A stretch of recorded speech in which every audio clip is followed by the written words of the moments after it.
If they have a disease, how do they get well again? That's the number one motivating factor. Somebody wants to know how to get better from a disease. It's not about food. They're not coming to learn about what diet's best for them. They're coming to learn how they can get better from disease. I'll tell you right now, my book is not called Diet According to the Scriptures. It's called Health According to the Scriptures. I'll talk about some diet principles that are found in the Scriptures, but it's overall health. And if we have disease, the Scriptures tell us in many different areas things we can do to get well again.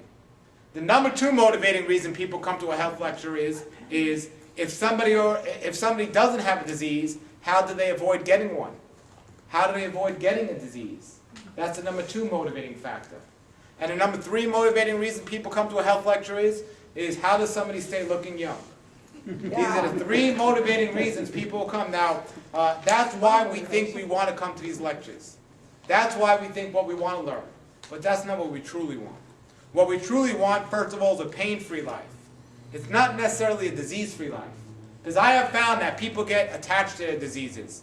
People emotionally get attached to their diseases, and they're treated different when they have a disease. They enjoy the attention they get when they have a disease. They get special benefits when they have a disease, and special parking spaces, and grants, and money, and everything else. It's not disease people want to avoid. It's the pain that goes along with the disease that they want to get rid of. So people want a pain-free life. The other thing people want is something called, it's an emotional peace. It's to know no matter what happens, we're at peace. In Hebrew, we call that shalom. It's a peace that nobody can take away from us. And no matter what's going on in the world, we have a certain peace within us. And that's what people truly desire. Because there's a lot of things that are going in this world and it's not getting any better. But if we have that shalom, it really doesn't affect our emotional state as much as it's affecting those other people that are living fully in the world. And the last thing we're looking for is a continuous, everlasting joy. A continuous, everlasting joy. It's not necessarily happiness we're looking for. It's a joy we're looking for. And it's a difference between joy and happiness. Happiness is based on something that happens. That's why they say happens. It's something that happens on the outside. Joy comes from the inside. It's something that happens on the inside. And when you have a relationship and you're in good covenant with our Creator Yahweh, and you've accepted Yeshua as your Messiah, and you believe and have faith that His Word will always be there no matter what's happening outside, you will have an unbelievable joy that you can't even understand unless you're in that situation. And it is the most beautiful, peaceful thing out there. So we have to understand these things, and we also have to understand every disease has a root cause. And we must treat the right root cause to get to the true root healing of it. So what I say is we have physical root causes, we have emotional, and we have spiritual. Now, if your root cause is based from something you're eating, and you're trying to deal with it on an emotional level, but you're not changing your diet, you might see some healing, but you're not going to get the complete healing. However, if you're treating the correct root cause of your illness, you'll get the true healing. If your root cause of your disease is emotional, and you're treating it with diet, you might see some healing, but you're not going to get the complete healing. Well, I have found the majority of the people today are treating one or two of these areas, but most people are suffering from all three, emotionally, physically, and spiritually. And I can tell you, if you've done everything you can do physically, from exercise to diet, and you've done many things emotionally and you're still not getting healed, you can be sure there's something spiritual going on. And that's what we need to look at. And most people can't explain it because science might not cover the spiritual side of things. But you can be sure that this is taking place in most people. So they have to look to get healed emotionally, physically, and spiritually.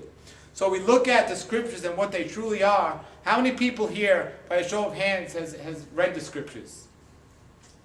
This is a wonderful place to be, because when I can speak into a congregation or a church, most people say I read some things in the Scriptures.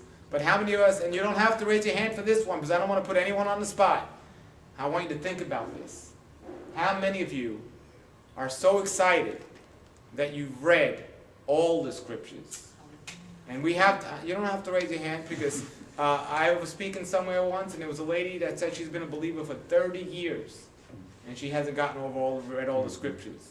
And you can't tell me you've been a believer 30 years and you didn't have time to read all the Scriptures. There's something else that you're giving your time to. And that's become a big problem. And we have to understand, when we accept Yeshua as our Messiah, we're making a covenant. And we have to understand the importance of a covenant and what it truly is. It's everything. We look at Jeremiah 11:3. Jeremiah 11:3 says, "Cursed be the man that obeys not the word of this covenant." Cursed be the man that obeys not the word of this covenant. It says it clearly. When you make a covenant, it's a contract. You don't even have to sign it. You've given your word. And during the scriptural times, your word meant everything. In today's times, it means very little without a signed legal document or something else. But in those days, people did everything possible to keep their word. But today, that's not happening. We also look at some things people understand about the scriptures. Some people say that, oh, the scriptures are written by man, so it doesn't mean anything. Well, if you've read the scriptures, you know that they're written by the hand of Yahweh. He gave the commandments to Moses.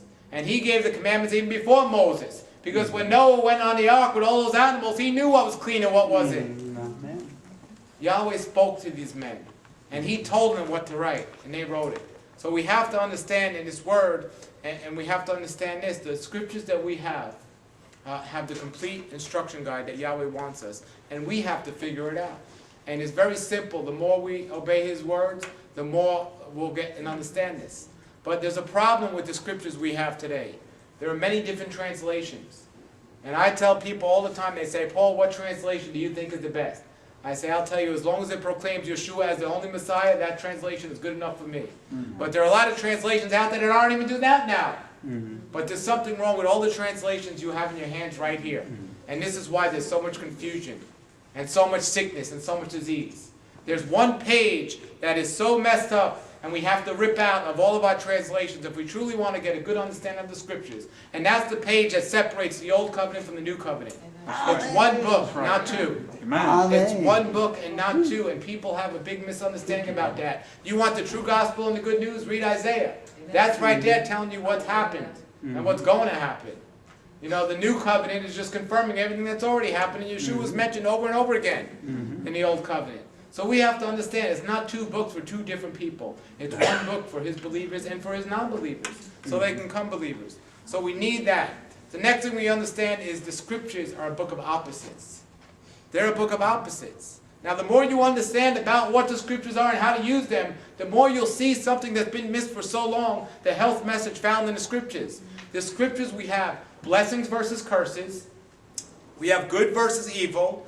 We have life versus death. And we have health versus disease. It's a book of opposites. And it might seem so to our human eye that we could have both of these in our life at one time, but we cannot. We're either blessed or cursed. We have good or evil. You cannot have both at the same time. There are also some words in the scriptures that you can transpose with other words, and it would show you the health message so much more clearly. And this isn't 100% of the time, but I would say the majority of the time, if you took these three words I'm going to mention right now and transposed them with three other words, you will see a health message more clearly that you've missed probably many times. The first word is the word evil. If you take the word evil from now on in your scriptures and you replace it with the word dis-ease, you will see something pretty amazing about health, the health message according to Scripture. The next word is the word weakness. If you take the word weakness and you transpose it to the word sickness, you'll see something pretty special about the health message in Scripture. And then the next one is the word strength. If you transpose the word strength with the word health, you will see something amazing. Yahweh blessed his prophets with amazing strength. Yahweh blessed his prophets with amazing health. And you will continuously see that. We have to understand in the scriptures there are secret things and there are revealed things in the scriptures. The problem with man today is we look so far for those secret things that we don't give any attention to those revealed things. But Yahweh tells us when we give attention to those revealed things, those secret things will be revealed. There's nothing special about me or anyone else that this stuff has been revealed to. We've just studied his word and we consistently showed faith. And he opened up our minds to see everything else that is in there. And we all have that capability and opportunity to do that. The problem in today's world, when I go around and I talk about the message of health in the scriptures, and I feel so blessed to be speaking in this wonderful house here today, the problem is, though, as I go all around the world and speak in so many different places, people say, well, I'm a good person, so I should get good. I'm a good person, so good things are going to happen to me. They always say this and they're telling me this, but many of them have many diseases as well.